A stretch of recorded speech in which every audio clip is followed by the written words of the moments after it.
Il duplice delitto dei coniugi Nicolasi a Rolle, oggi in tribunale a Treviso, in corte d'assise l'arringa della difesa dell'imputato Sergio Papa, contestata la prova del DNA. Calo dei furti nell'ultima settimana grazie al potenziamento dei controlli nel territorio. L'obiettivo, dice con determinazione il prefetto di Treviso Laganà, è di continuare su questa strada. Rientrata questa mattina all'aeroporto di Venezia la salma di Marilena Corroli, imprenditrice trevigiana uccisa a Capoverde. Non è ancora stata fissata la data dei funerali. Una casa del sesso è stata scoperta dai carabinieri in centro a Fonte, arrestata la maîtresse cinese che faceva prostituire una connazionale.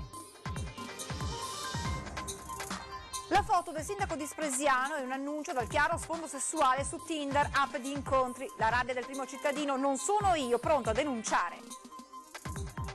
C'è l'accordo per avviare entro il 2021 un intero corso di laurea in medicina a Treviso, la conferma di Zaia a margine dell'inaugurazione della nuova Banca dei Tessuti. 12 leoni da tastiera costretti a risarcire il comando dei vigili di Treviso per gli insulti postati su Facebook in calce ad una falsa notizia, e i soldi ottenuti sono stati donati all'associazione La Nostra Famiglia. Buonasera e ben ritrovati con l'edizione trevigiana dei telegiornali di Antenna 3. Dunque il delitto di Rolle in apertura di telegiornale, oggi in tribunale a Treviso. L'arringa dell'avvocato difensore dell'imputato Sergio Papa, avvocato che ha contestato la prova del DNA. Il processo è arrivato ormai alle battute finali.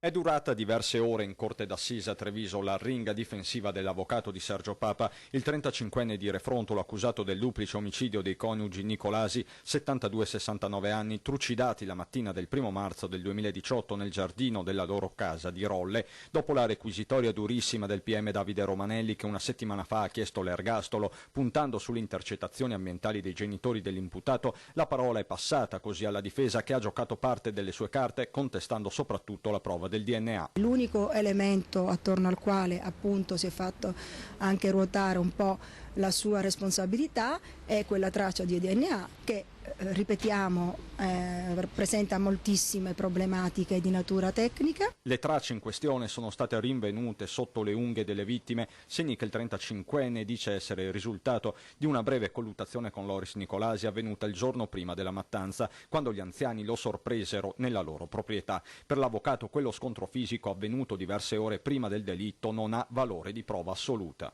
Il dato storico certo della presenza del signor Papa Sergio nel luogo degli omicidi il giorno precedente rende, a nostro parere, necessario un approfondimento maggiore rispetto ad una prova scientifica che in questo caso non è una prova regina. Insomma, attorno al valore della prova del DNA ruota il destino di Papa, recluso al carcere di Santabona. Per l'avvocato la vicenda è ancora aperta. La vicenda deve essere esaminata più approfonditamente, quindi senza fermarsi alla prova scientifica che di per sé da sola non ha mai rappresentato la prova assoluta. Ci sono esempi di omicidi che sono rimasti peraltro irrisolti nonostante fosse stato rinvenuta una traccia di DNA. Per ulteriori repliche e sentenze sarà fissata una nuova udienza, con ogni probabilità quella del verdetto finale.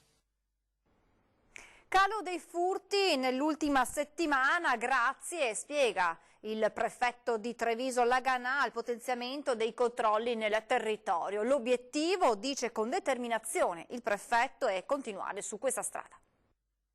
Stanno dando dei risultati sul fronte del contrasto dei furti in casa i servizi straordinari messi in campo da polizia e carabinieri. Lo conferma il prefetto di Treviso, Maria Rosaria Laganà, che nei giorni scorsi ha presieduto un vertice in cui si è chiesto il massimo sforzo per garantire la sicurezza nel territorio durante le festività di fine anno. Quando si tratta di reprimere alcuni reati, di trovare i colpevoli, c'è un'attività investigativa che richiede del tempo, però abbiamo visto come sono state intercettate delle auto con persone sospette, con attrezzi per scassi o comunque potrebbero servire appunto per fare dei furti. Mi pare che nell'ultima settimana ci sia stata un abbassamento, come era anche prevedibile, appunto di questo tipo di reato, e speriamo di continuare in questo modo. Non per questo le forze in campo potenziate nell'ultimo mese verranno ridotte, anzi. Questo era confermato che c'è la disponibilità e anche i carabinieri dei reparti che arrivano da Mestre piuttosto che da Padova, e verranno fatti i servizi aggiuntivi ovviamente su dei quadranti che verranno poi dal questore assessore ritenuti, in base a quella che è la situazione, più maggiormente necessitano di questi servizi aggiuntivi. Prefetto che dà comunque un giudizio positivo dell'anno che si sta chiudendo sul fronte della sicurezza. Nel 2018, ricorda, Treviso era in coda alla classifica nazionale per numero di reati. Credo che il 2019 andrà nella stessa direzione, il che non vuol dire dormire sugli allori. Nel 2020 le sfide principali, conclude, saranno inoltre contrasto allo spaccio, sicurezza stradale e soprattutto prevenzione delle infiltrazioni mafiose. Quello che è successo in province vicine ci dicono che l'attenzione deve essere assolutamente alta e quindi anche queste situazioni verranno assolutamente monitorate. È rientrata questa mattina all'aeroporto di Venezia la salma di Marilena Corroli, imprenditrice trevigiana di 52 anni, per la cui morte a Capoverde si trovano in carcere 2 italiani accusati dell'omicidio. La salma era partita ieri dall'isola di Boavista, prima lo scalo a Lisbona, poi il volo e nella prima mattinata di oggi l'arrivo al Marco Polo. Non c'è ancora una data per i funerali, è probabile infatti che sul corpo della donna vengano eseguiti ulteriori accertamenti. Prosegue intanto la colletta avviata online per aiutare la famiglia nel sostenere le spese del rientro e promossa da alcuni amici del figlio di Marilena, Filippo. Una casa del sesso è stata scoperta in pieno centro a Fonte, arrestata la maîtresse cinese.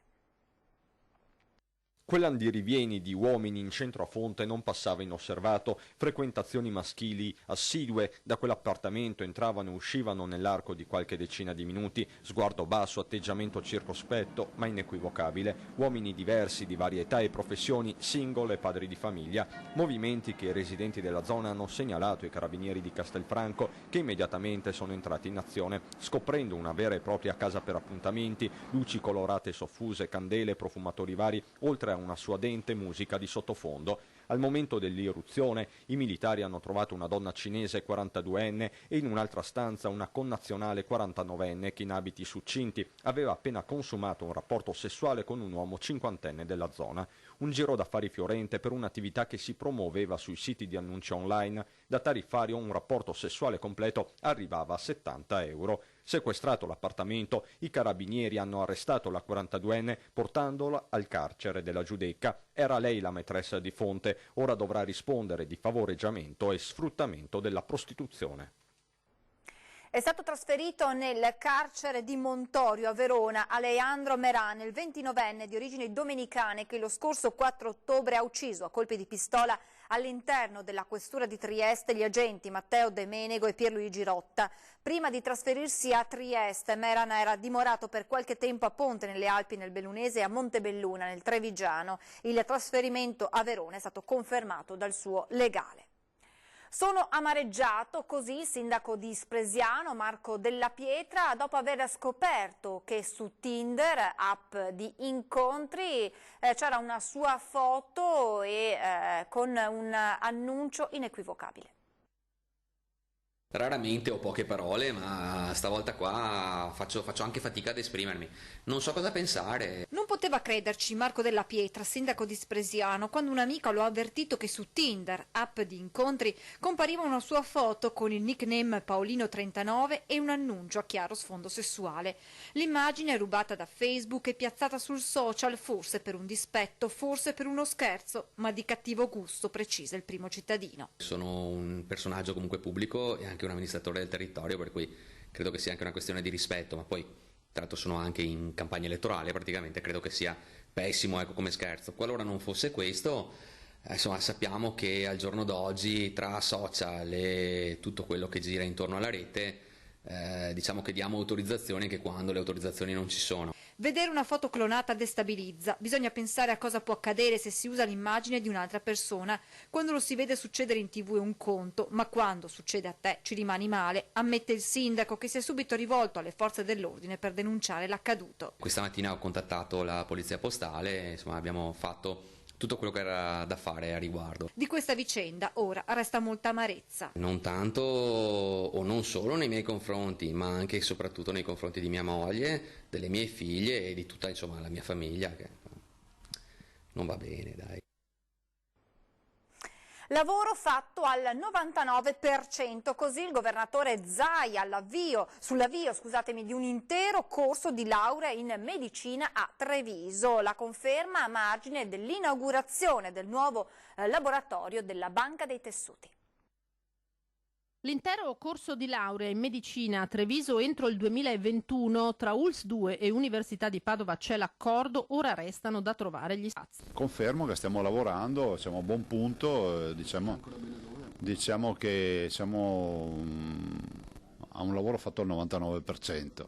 E pensare di avere medicina dal primo all'ultimo anno, visto considerato che qui già al Ca' Fongelo abbiamo 8 cliniche universitarie, per cui il tema accademico è presente, lo si fa sia in corsia che a lezione.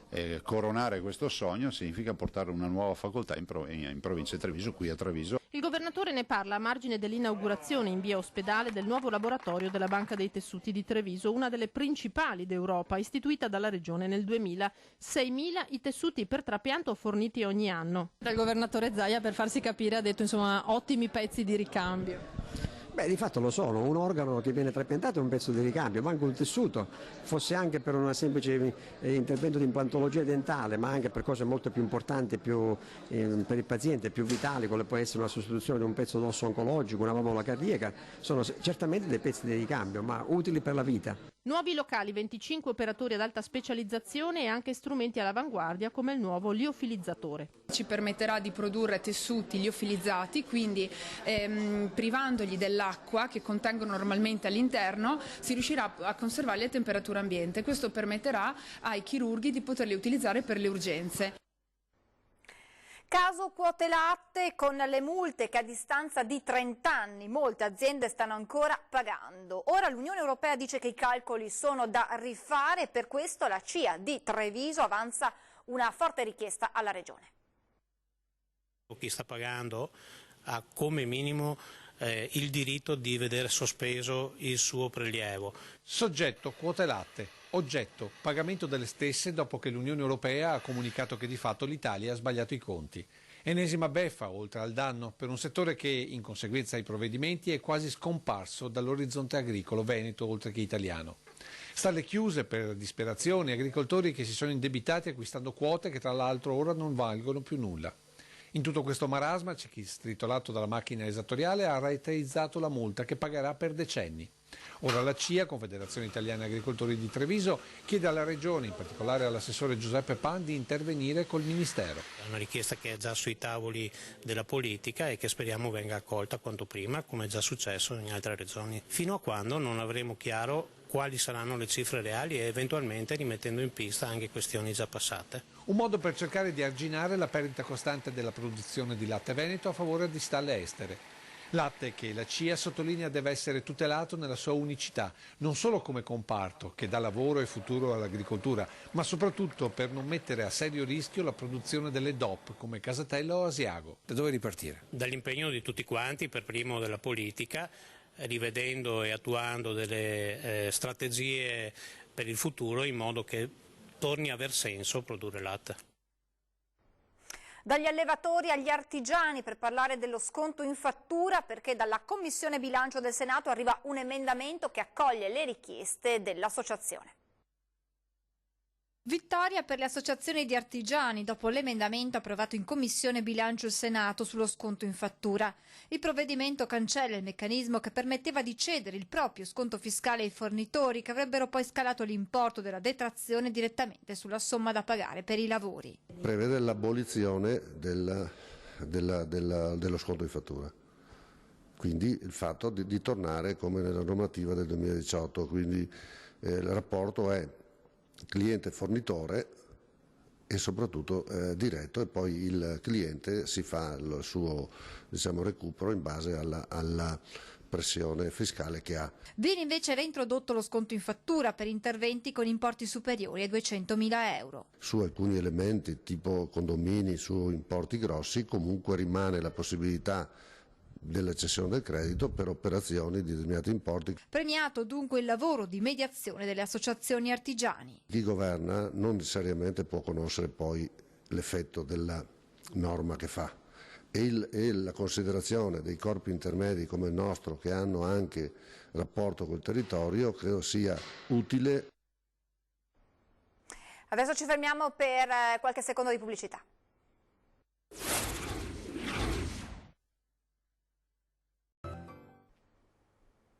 Rieccoci in diretta. Risarciti dai cosiddetti leoni da tastiera, i vigili di Treviso donano 5.000 euro ai bambini dell'associazione La Nostra Famiglia.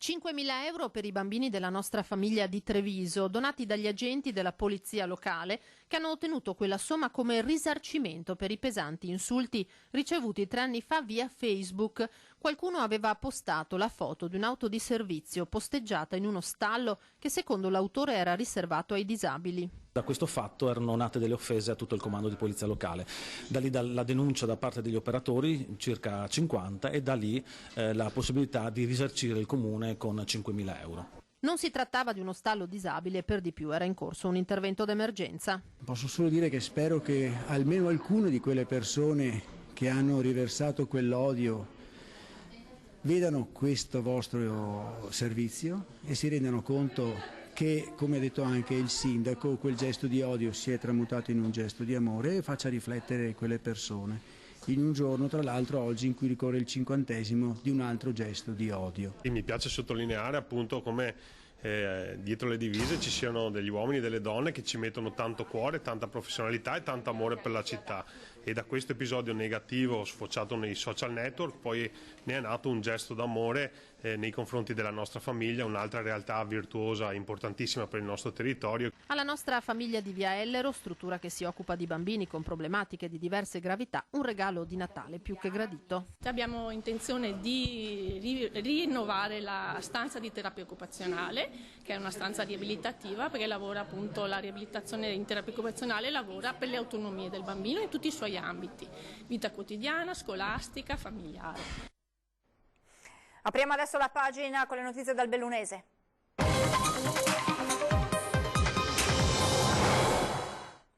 Crisi Safilo e ACC, il governatore Zaia scrive al ministro Patuanelli.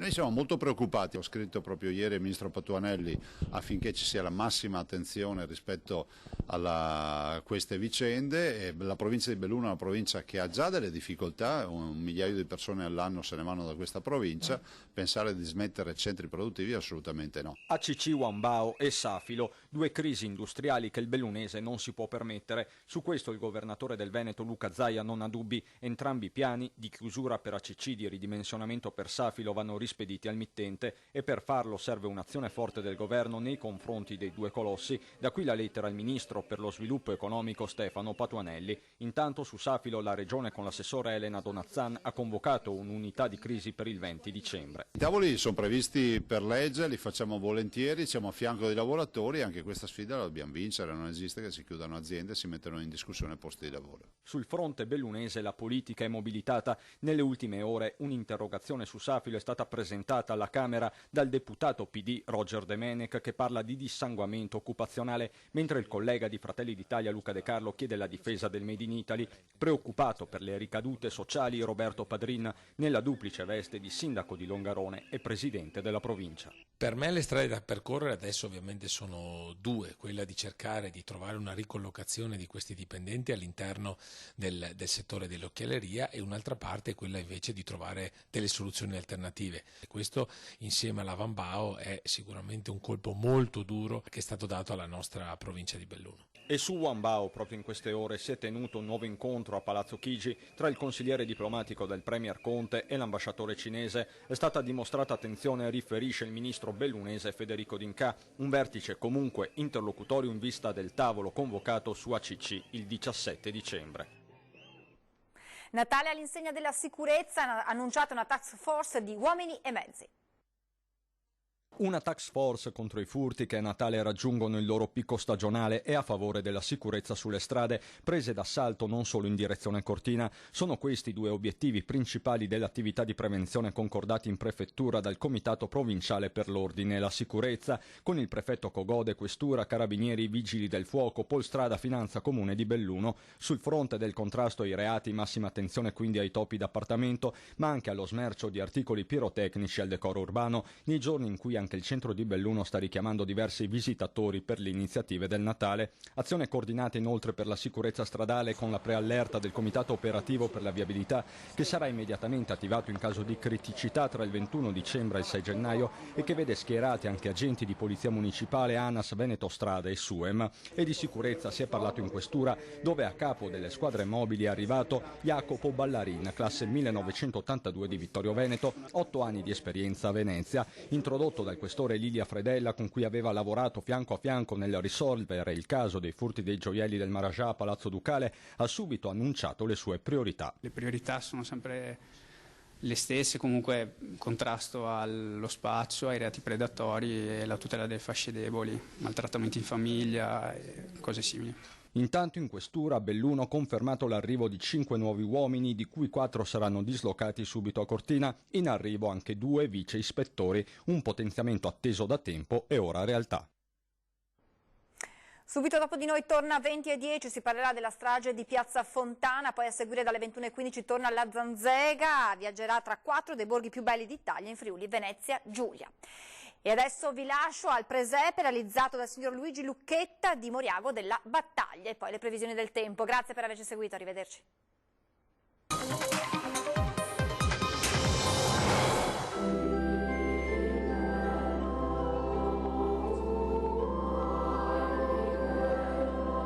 Sono stati fatti col segheto a traforo, tutta a mano, col legno compensato di faggio. Dopo diversi anni, perché non tutti in un anno.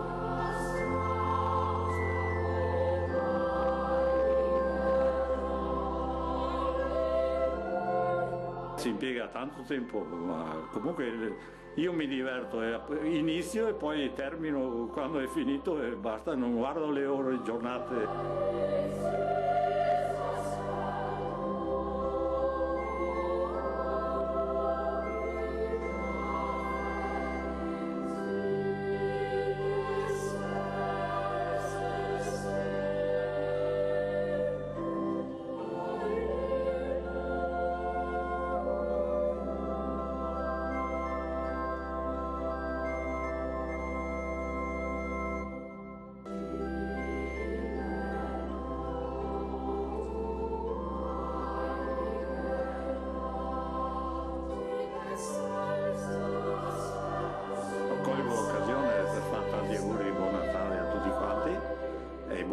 Buon anno anche.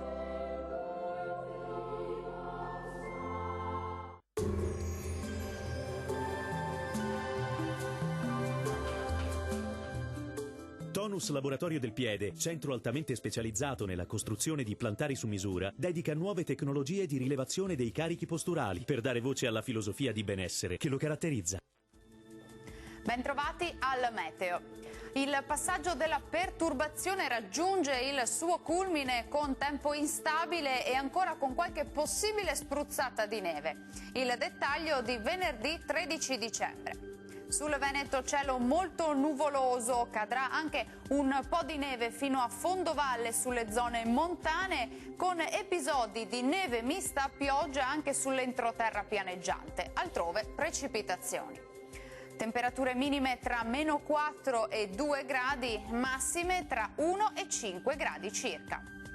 Ci spostiamo ora sul Friuli Venezia Giulia, dove sarà spiccatamente instabile con piogge diffuse e localmente anche forti. Temperature minime tra lo 0 e i 3 gradi, massime tra 4 e 8 gradi circa. Uno sguardo infine al Trentino Alto Adige, dove avremo fiocchi di neve anche qui fino a bassa quota e poi migliorerà. Temperature minime sotto 0, massime tra 1 e 2 gradi. Dal meteo per ora è tutto, arrivederci al prossimo aggiornamento.